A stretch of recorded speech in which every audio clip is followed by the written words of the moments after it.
સૌ વાલા મિત્રોને મારા જય સિયારામ. હું દુષ્યંત પાઠક શ્રી હનુમાનજી દાદાની કૃપાથી એક નવા વિડીયો સાથે આપની સેવામાં ઉપલબ્ધ છું. તો વાલા મિત્રો, આજનો ઉપાય આ વિષયની અંદર છે 7મી જુલાઈ 2026 વાર છે મંગળવાર. વાલા મિત્રો, પંચાંગની વાત કરીશું તો જ્યેષ્ઠ મહિનો કૃષ્ણ પક્ષ ચાલી રહ્યો છે. સાથે સાથે ઉત્તર ભાદ્રપાદ નક્ષત્ર, શોભન યોગ, મીન રાશિનો ચંદ્ર અને મિથુન રાશિનો સૂર્ય. અશુભ સમયની જો વાત કરું તો યમઘંટ સવારે 9:10 10 અને 51 સુધી છે અને રાહુકાળ બપોરે 3:54 5 અને 35 સુધી છે. આ બંને અશુભ સમય કહેવાય. અશુભ સમયની અંદર કોઈપણ પ્રકારનું શુભ કાર્ય અને શુભ યાત્રા ન થાય. શુભ કાર્ય, શુભ યાત્રા કરવા માટે કોઈ સારું ચોગડિયું, કોઈ સારું મુહૂર્ત લેવું જોઈએ, જેમાં ઉત્તમ અભિજીત મુહૂર્તનો સમય બપોરે 12:05 12:59 સુધીનું છે. આ સમયની અંદર તમે કોઈપણ પ્રકારનું શુભ કાર્ય, શુભ યાત્રા કરી શકો. વાત કરીશું હવે આજના ઉપાયની. વહેલી સવારે સ્નાન કરવા બેસો ત્યારે નાવાના પાણીની અંદર 3 ચમચી જેટલી હળદર પધરાવવાની. હળદરને પાણીમાં મિક્સ કરી દેવાની. તે જ પાણીથી તમારે નાહવાનું છે. એમાં ચોખ્ખું પાણી ઉમેરી શકાય. સાબુ અને શેમ્પૂનો ઉપયોગ પણ કરી શકાય. સ્નાન થઈ ગયા પછી તમે વસ્ત્ર ધારણ કરી લો. એક સફેદ કાગળની અંદર અડધી ચમચી જેટલું સિંદૂર લેવાનું છે. એની પડીકી વારવાની, ઉપરના પોકેટમાં 24 કલાક માટે રાખવાની. બીજા દિવસે વહેલી સવારે પીપળાના ઝાડના મૂળમાં અથવા કોઈ પણ દેવ મંદિરે જઈને પડીકી તમે મૂકી આવો. આટલું કાર્ય થઈ જાય ત્યાર પછી સંધ્યાકાળે પશ્ચિમ દિશા તરફનું મુખ રાખીને શ્રી હનુમાનજી દાદાને એક કાગભૂષણની રામાયણજીનો પાઠ, એક હનુમાન ચાલીસાનો પાઠ દાદાને અર્પણ કરજો. સૂતા પહેલાં પોતાની જ પથારીમાં બેસજો, પલાઠી વાળજો. ઓમ કૃષ્ણાય વાસુદેવાય હરે પરમાત્મને પ્रणत ક્લેશનાશાય ગોવિંદાય નમઃ. આ મંત્ર તમારે યથાશક્તિ જપવાનો છે. બસ માત્ર આટલું કરી લો, તમારો આજનો ઉપાય પૂર્ણ થાય છે. જે મારા વાલા મિત્રનો જન્મદિવસ 7મી જુલાઈ 2026 મંગળવારના દિવસે આવ્યો છે, ત્યાં બધા જ વાલા મિત્રોને સૌપ્રથમ તો જન્મદિવસની શુભકામના. શ્રી હનુમાનજી દાદા તમારી મનોકામના પૂર્ણ કરે, બલબુદ્ધિની વિદ્યા આપે, તમારો અને તમારા પરિવારનું રક્ષણ કરે.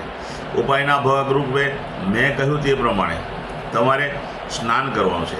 ત્યાર પછી કોઈ પણ હનુમાનજી દાદાના મંદિરે જવાનું. ત્યાં જઈ અને બુંદીનો લાડુ નાગરવેલના પાન ઉપર મૂકી અને ભગવાનને પ્રાર્થના કરવાની. ત્યાર પછી બીજું કાર્ય, તમારે ગૌશાળાએ જવાનું, ગાયોની પરિક્રમા કરવાની, ગાયોની સેવા કરવાની, ગાયોને લીલું ઘાસનું દાન આપવાનું. તમારે ત્યાં જે ભોજન બન્યું હોય તે પણ ભોજન ગાયોને આપશો, ઉત્તમ પરિણામ પ્રાપ્ત કરશો.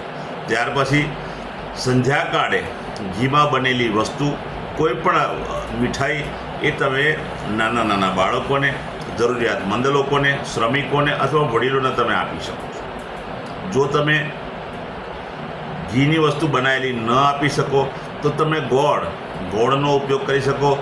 નાના બાળકોને ગોળ આપશો, જરૂરિયાતમંદ લોકોને ગોળ આપશો, જે વડીલો છે એમને પણ ગોળ આપશો તો ચાલશે. એટલે કે ઘીની જગ્યાએ તમે ગોળનો ઉપયોગ કરશો તો ચાલશે.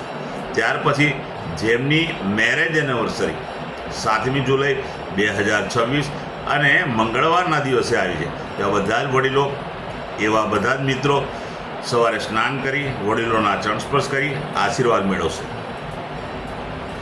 ત્યાર પછી ગૌશાળાએ જવાનું છે. ગૌશાળાએ જઈને ગાયોને લીલું ઘાસનું દાન આપવાનું છે, ગાયોની પરિક્રમા કરવાની છે, ગાયોની સેવા કરવાની છે, ગાયોને પોતાના ઘરે બનેલું ભોજન પણ અર્પણ કરવાનું. બસ માત્ર આટલું કરી લેવાનું.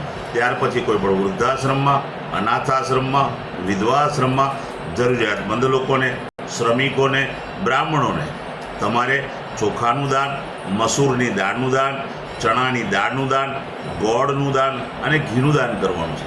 બસ આટલું કરી લો. આખું વર્ષ પતિ અને પત્નીનું ઉત્તમ રીતે પસાર થશે. વાલા મિત્રો, મારા બધા જ વિડીયો યુટ્યુબ પર હોય છે. મારી યુટ્યુબની ચેનલનું નામ છે દુષ્યંત પાઠક. મારી ચેનલને સબસ્ક્રાઈબ કરજો. બેલ આઇકન દબાવવાનું ભૂલતા નહીં. હું નિયમિત એક વિડીયો મૂકું છું. જો તમે જ બેલ આઇકન દબાવેલો હશે તો તમારા મોબાઈલ પર નોટિફિકેશન આવશે અને તમે મારો વિડીયો તરત જ જોઈ શકશો. એટલે મારી ચેનલને સબસ્ક્રાઈબ કરજો અને બેલ આઇકન અવશ્ય દબાવજો. મારું ઇન્સ્ટાગ્રામ, મારું ફેસબુકનું પેજ, એનું નામ પણ દુષ્યંત પાઠક. તમે મારા પેજને ફોલો કરજો, લાઈક કરજો અને પ્રાર્થના કરું છું બધા જ વિડીયોને શેર કરજો. વાલા મિત્રો, તમારા શેર કરવાથી કોઈ સંઘર્ષમાં ફસાયેલા પડેલા વ્યક્તિને મારો વિડીયો જોવાથી કદાચ પ્રેરણા થાય અને નિયમિત મારો વિડીયો જોઈ નિયમિત ઉપાય કરશે એ સંઘર્ષમાંથી બહાર આવી શકશે. હું નિયમિત એક વાત પ્રમાણિકતાથી કહું છું કે મારો વિડીયો એકવાર જોવાથી કે એકવાર ઉપાય કરવાથી 24 કે 48 કલાકમાં કોઈ પરિણામ નહીં આવે, કારણ કે આ કોઈ ચમત્કાર નથી.